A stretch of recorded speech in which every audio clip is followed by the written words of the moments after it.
গাইবান্ধাতেও JK বসেছে শীত। এতে চরম বিপাকে পড়েছে দিনমজুর ও শ্রমজীবীরা। শীতে কষ্ট বেড়েছে ছিন্নমূল মানুষের। চরাঞ্চলে শীতের তীব্রতা বেশি হওয়ায় ভোগান্তি বেড়েছে চরবাসীর। আর হিমবাতাসে শীতজনিত রোগ বাড়ছে শিশু ও বৃদ্ধদের মাঝে। দিনের বেশিরভাগ সময় কুয়াশার চাদরে ঢেকে থাকায় হেডলাইট জ্বালিয়ে চলাচল করছে যানবাহন। গাইবান্ধা থেকে আতিক বাবুর তথ্য ও চিত্রের ডেস্ক রিপোর্ট। ঘন কুয়াশায় ও হিমেল হাওয়ায় বিপর্যস্ত উত্তরের জনপদ গাইবান্ধা। ঘন কুয়াশায় দেখা যাচ্ছে না পথঘাট, আর ঠান্ডায় শীতজনিত রোগ বাড়ছে শিশু ও বৃদ্ধদের মাঝে। এবারও হাড় কাঁপানো শীতে খড়কুটো জ্বালিয়ে নিজেকে গরম রাখার চেষ্টা করছে নিম্নবিত্তরা। আর সবচেয়ে বেশি বিপাকে পড়েছে চরাঞ্চলের দরিদ্র মানুষেরা। তিস্তা ও ব্রহ্মপুত্র নদী চরাঞ্চলের দরিদ্র বাসিন্দাদের নেই গরম কাপড় কেনার সামর্থ্য। তাই শীত এলে এসব এলাকায় বাড়ে শীতজনিত রোগীর সংখ্যা।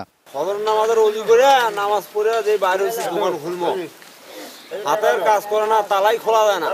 শীতের জন্য হাত পা পকলা লেগে এসেছে। প্রচুর শীত, শীত পড়বে।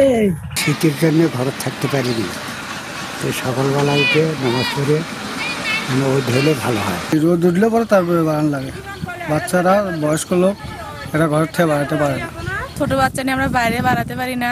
আবার আমাদের টাকা পয়সার অভাব, কাপড় চোপড় কিনতে পারি না। কম্বল খেতা আমার নাই, আমার গরিব মানুষ, আমার এঙ্গেরেই থাকি। এবারে শীতে গাইবান্ধার ছিন্নমূল ও দরিদ্র মানুষের সাহায্যে সরকারের পাশাপাশি কাজ করছে বিভিন্ন বেসরকারি সংস্থা বলে জানালেন এই এনজিও কর্মকর্তা।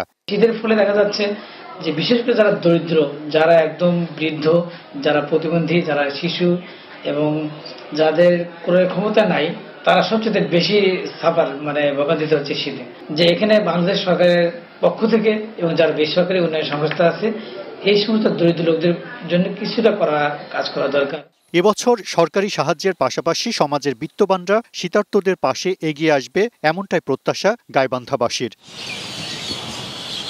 Global television news desk.